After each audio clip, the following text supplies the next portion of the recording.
I've got Midnight Sun, which has Bella Thorne, Patrick Schwarzenegger, and Rob Riggle. And by the way, if you don't know who Bella Thorne is, go on Instagram because she's got 17 million followers, Dang. which is a lot. She was a Disney Channel star who sort of also Miley Cyrus and got all mature and sexy and like very much separated herself from her Disney kind of channel image. But then this is also a very wholesome, teen rom-com. So she's like edging back towards it a little bit, like just a little bit. So it's about a girl who has xeroderma pigmentosum, which means she can't go out in the sun because if she does, she's basically going to get like insta cancer.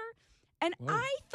I feel bad. I thought it was a made-up disease just because it sounds very obscure. And I was like, and they kept calling it XP in the movie. And I was like, okay, I get it. It's a catchy sound. No, it's a real disease. Whoa. My bad. It's very much real, apparently. It only affects like a certain amount of the population and a very limited amount, but still, I was like, oops, okay. So anyway, it's about a girl who has this disease, and so Bella Thorne can't go outside during the day, and Rob Riggle plays her dad, who's pretty understanding, protective. He's a very like stereotypical teenage dad, rom-com character, but for some weird reason, he lets his daughter wander around on her own at night to the train station in their town to play music for strangers.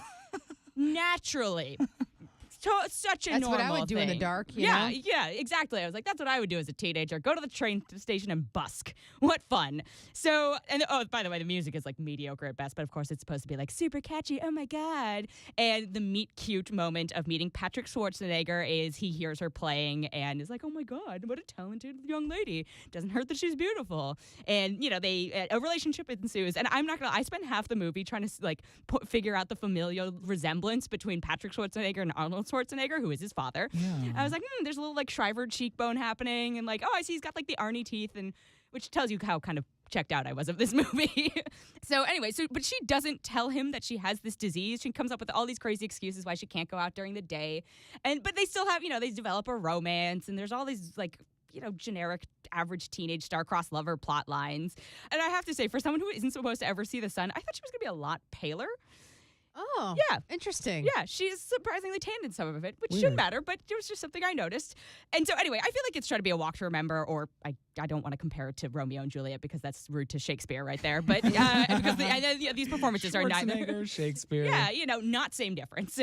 But of course, there also has to be a storyline about her music and like becoming successful, and because we can't have a story these days without the internet making someone famous, which I'm sure she could actually relate to. So I give it that. The last 20 minutes actually get like pretty dark, and even though it's not like the best made movie in the world, like it gut punches you a little bit, just because like anyone being sick is not a pleasant thing. And Yeah. I did like that they pointed out like, hey, the second you tell someone you have a disease, like you become the disease, you don't become a person anymore. It's like, that's a very fair sentiment.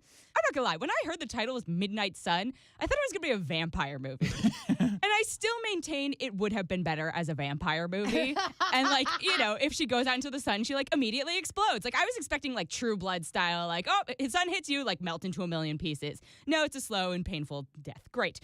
But I in do real have, life, do they get sick when they get yeah, exposed so you to the basically, sun? it's like skin cancer happens like almost immediately if you're exposed to UV rays is my understanding of it. That's And crazy. then I guess your brain swells? I don't know if that part was actually exaggerated or true, but again, real disease turns out. I do have to say, I will give props to Rob Riggle in this movie because he had some like acting, capital A acting scenes. I was like, Rob Riggle, your range here surprises me. Really? He's a comedian. Yeah, he's a comedian. You don't expect him to be, this like serious, but I was like, oh, he's got like the dad act down. But like, I teared up a little bit at some of his stuff. And I kind of felt like he was in a separate movie possibly at times than the rest of them.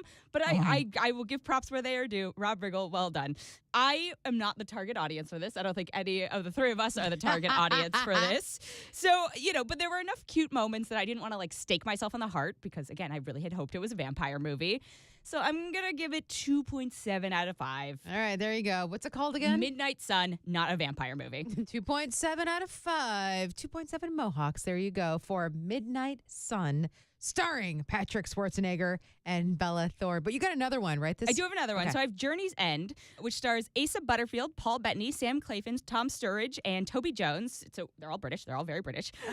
Yes. And I called it Dunkirk on land, but with more talking. Oh, so dear. it's a World War I film, which Dunkirk is World War II. Mm-hmm. And it takes place in sort of like with following these British soldiers during the trench warfare of World War I. And it takes place over a very short amount of time because I guess soldiers would rotate in for like 6 days in the trenches and like you wouldn't know when your turn was. And then you just go in for 6 days and hope the attack wasn't happening during that time. I was like, oh, it's like, well, Russian roulette, but I don't know if that's an appropriate reference, but it's the Russian roulette of like warfare. Yeah. So Asa Butterfield plays a really young, like probably 17-ish kid who chooses to go to the front. I guess his uncle's a general, and he's very like rah-rah, like, do my part for service. And then Sam Claflin, who was from The Hunger Games and Me Before You, plays his former schoolmate who's slightly older, who's like a captain in the trenches. And Asa Butterfield asked to be assigned to his company because they did go to school together and he really admires him. And I think like Sam Claflin has a thing with his sister, Asa Butterfield's character's sister. So there's like affinity there. Except for Sam Claflin has gone cray-cray and is like, the war broke him. Makes sense. Understandable. So he's not the person he expects. And like basically that unit has just been assigned to go to the trenches. So Asa Butterfield might be signing up for like a suicide mission. It's basically like, why would you do that? What happened to your sense of self-preservation? I guess your sense of patriotism is like, outdoing that. Paul Bettany plays an older, more experienced officer who's somehow still junior to the captain character, Sam Claflin's character. And Paul Bettany is like twice the age of pretty much everyone in this film. So it's very bizarre having him like be on the same level, like. But he's like a movie star over there. Well, right? Well, In they're real all life. movie stars, but it's so weird that like, Asa Butterfield's probably 20 and Paul Bettany's like almost 50, I'm guessing. Gotta be. And they're supposed to be like within an age enough range to be in the same ward. It was just a little odd. He's married to Jennifer Connelly in real life. He's also Vision in Avengers, so that's where I know him Yes. from mostly. And A Knight's Tale. He is great in A Knight's Tale because that's one of my favorite movies. But I digress. Anyway, this is a very weird and British film, and there are a lot of these audio sequences where they like complain and they talk about like food and like the quality of food that they're eating. They're like, we need pepper, or like tea fixes everything. And I was like, I think the idea behind this is to show the juxtaposition of like what they're clinging to for their sanity and what like the actual thing is. But it just comes across very weird because it'll be like, well, we have to go get guns and tea. And you're like, yes, those are comparable. I felt like the film was way longer than it actually was. Like it's sub 2 hours, and I felt like I was watching way too long of a film. There's pretty limited character development, and it all happens like at the very, very end. And I feel like for a war film, there's a limited amount of actual war sequences. And I get it. It's supposed to be about like the trench warfare and like what it does to people. Like I know where they were trying to go with it. I just I personally don't feel like they succeeded. So I'm only gonna give Journey's End 3 out of 5. Ooh, okay. Well, skip it, I guess, or rent it. You maybe. could rent it. You could, yeah. If you really love war movies, like this could be, I think you'd enjoy this. But I'm a little burnt out after like Dunkirk and Darkest Hour last year and all that. Like I'm like I could use a break from these like very somber, No more war. No more war. No more But war. also like let's find another time period to cover. Like World War I and World War II. Little played out.